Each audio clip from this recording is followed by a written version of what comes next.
मैं हूं अश्विनी वर्मा और आप सुन रहे हैं प्रचंड समय का हिंदी बुलेटिन गतिमान।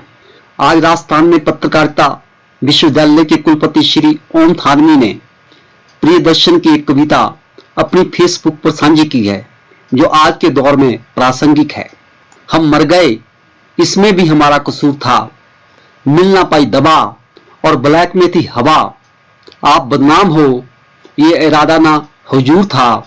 आपने चिटाई अफीम, आपने सपना बेचा, अंत मगर जब आया तो सब चूर चूर था। दौलतमंद तो आपके ही संग घूमता रहा, आपके चक्के तले जो मरा वो मजदूर था। प्रियदर्शन।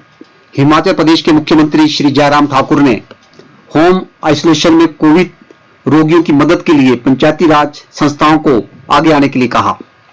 मुख्यमंत्री श्री जयराम ठाकुर ने कहा कि पंचायती राज संस्थाओं के प्रतिनिधियों को होम आइसोलेशन में रह रहे कोविड-19 रोगियों की स्वास्थ्य स्थिति बिगड़ने पर उन्हें समय पर होम आइसोलेशन से अस्पताल पहुंचने की परिवहन सुविधा प्रदान करने के लिए आगे आना चाहिए, ताकि रोगियों को अस्पताल में बेहतर उपचार प्रदान किया जा सके। मुख्यमंत्री श्री जयराम ठाकुर ने ये बात आज शिमला में पंचायती राज संस्थाओं के प्रतिनिधियों के साथ वर्चुअल माध्यम से बातचीत करते हुए कही।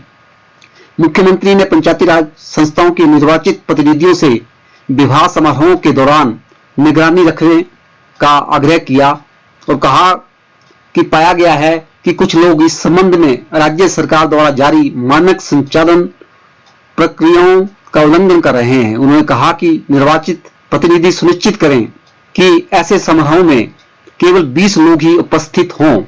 मुख्यमंत्री ने प्रतिनिधियों को लोगों को बाहर के लोगों के बिना घर में विवाह आयोजित करने के लिए प्रेरित करने का आग्रह किया। इससे महामारी के प्रसार को रोकने में मदद मिलेगी। कोरोना से मौत पर 1 करोड़ दे उत्तर प्रदेश सरकार, ये कहा है इलाहाबाद हाईकोर्ट ने। इलाहाबाद हाईकोर्ट ने कहा, चुनाव ड्यूटी में कोरोना से जान गंवाने वालों को 1 करोड़ का मुआवजा मिलना चाहिए। यूपी सरकार ने 30 लाख का मुआवजा तय किया था। देश में कोरोना से 2.5 लाख से ज्यादा मौतें। भारत में कोरोना से होने वाली मौतों का आंकड़ा 2.5 लाख के पार चला गया है। कोरोना से भारत से ज्यादा मौतें अमेरिका और ब्राजील में हुई है। भारत में जहां 100 कोरोना संक्रमण के मामलों पर मरने वालों की संख्या 1.1 है, वहीं अमेरिका में ये 1.8 और ब्राजील में 2.7 है। दक्षिण अफ्रीका में कोरोना से मरने वालों का औसत सबसे खराब है, जहां हर 100 संक्रमण के मामलों में 3.4 लोगों की जान गई है। कोरोना में दुनिया में अब तक हुई कुल मौतों में से 18% अमेरिका में, 12.8% ब्राजील में और 7.6% भारत में हुई है। भारत के कई शहरों से अब तक कम मौतों की खबरें सामने आ रही है, जबकि कुछ रिपोर्ट्स में शमशान में कम जगह और नदियों में लाशें बहाए जाने की बातें भी सामने आई हैं। ऐसे में यहाँ मौत के आंकड़ों पर सवाल भी उठे हैं। कुछ देशों में पहले के मुकाबले 2 गुना मौतें, लेकिन भारत में 3 गुनी से भी ज्यादा। अमेरिका में पहली लहर के दौरान जहां एक दिन में सबसे ज्यादा 2759 मौतें हुई थी, वहीं पिछले साल ही आ चुकी दूसरी लहर इतनी घातक नहीं रही, लेकिन तीसरी लहर के दौरान एक दिन में सबसे ज्यादा मौतों का आंकड़ा 4468 रहा। ब्राजील से पहली लहर के दौरान एक दिन में सबसे ज्यादा 1554 मौतें हुई थी, जबकि दूसरी लहर के दौरान वहां एक दिन में सबसे ज्यादा 4211 मौतें हुई हैं। मैक्सिको में पहली लहर में सबसे ज्यादा 796 मौतें हुई थी, जो दूसरी लहर में बढ़कर 1394 हो गई है। दिल्ली में नए मामलों से रिकवर हुए मरीजों की संख्या ज्यादा।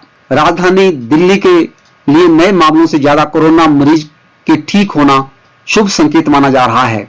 राजधानी दिल्ली में कोरोना वायरस के नए मामलों में कमी आती दिख रही है। दिल्ली में आज 13,287 नए मामले सामने आए हैं, जबकि 14,071 लोग इस बीमारी से ठीक हुए हैं।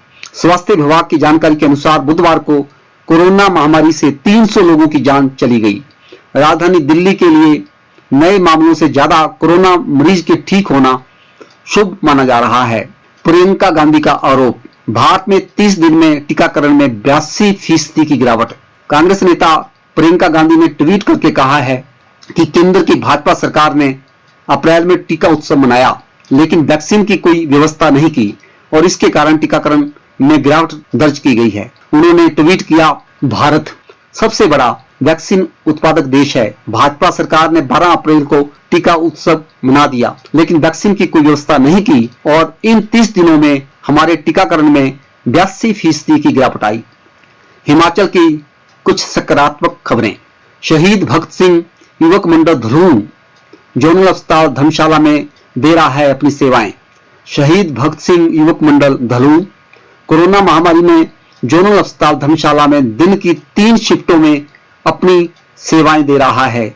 इस कड़ी में युवक मंडल सचिव सुनील कुमार और सदस्य मीना कुमारी ने सुबह की शिफ्ट में अपनी सेवाएं दी। मंडी पहुंची आयुष 64 दवा, टेस्ट रिपोर्ट दिखाने पर मुफ्त मिलेगी कोरोना मरीजों को ये दवा।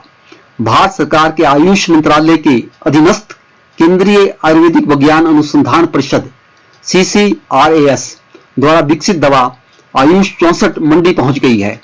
अब इसे यहां पर कोरोना पीड़ितों को उनकी टेस्ट रिपोर्ट व आधार कार्ड के आधार पर निःशुल्क वितरित की जाएगी। मंडी जिले में होम आइसोलेशन में ठीक हो रहे 93% कोविड रोगी।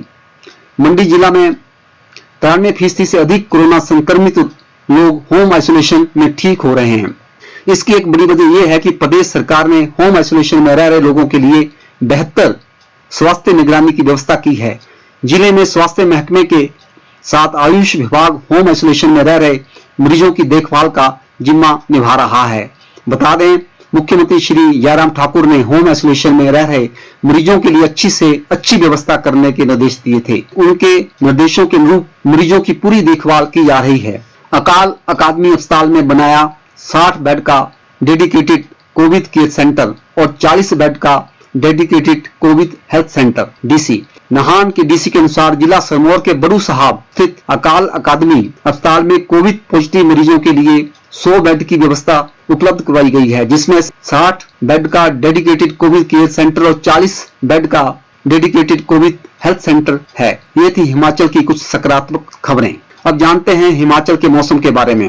हिमाचल में 15 मई तक बादलों के बरसने का अनुमान। हिमाचल प्रदेश में पश्चिम विक्षोभ के प्रभाव से बादलों के बरसने का सिलसिला जारी है। बुधवार को ऑरेंज अलर्ट के बीच राज्य में कई जगह ओलावृष्टि और बारिश हुई है। राजधानी शिमला में दोपहर को बारिश के साथ ओलावृष्टि भी हुई, जबकि सुबह के समय यहां धूप खिली हुई थी। अपर शिमला में कई स्थानों पर व्यापक ओलावृष्टि से सेब की फसल बर्बाद हुई है। राज्य के मैदानी इलाकों में भी जमकर बादल बरस रहे हैं। वहीं अधिक ऊंचाई वाले इलाकों में बर्फबारी हुई। जनजातीय जिलों लाहौल स्पीति और किन्नौर के ऊंचाई वाले कुछ क्षेत्रों में बर्फ गिर रही है। रोहतांग और जलोड़ी दर्रा में भी ताजा हिमपात की सूचना है। कोरोना संकट के बीच बेमौसमी बारिश बर्फबारी सेब सहित अन्य फलों व फसल के लिए नुकसानदायक साबित हो रही है।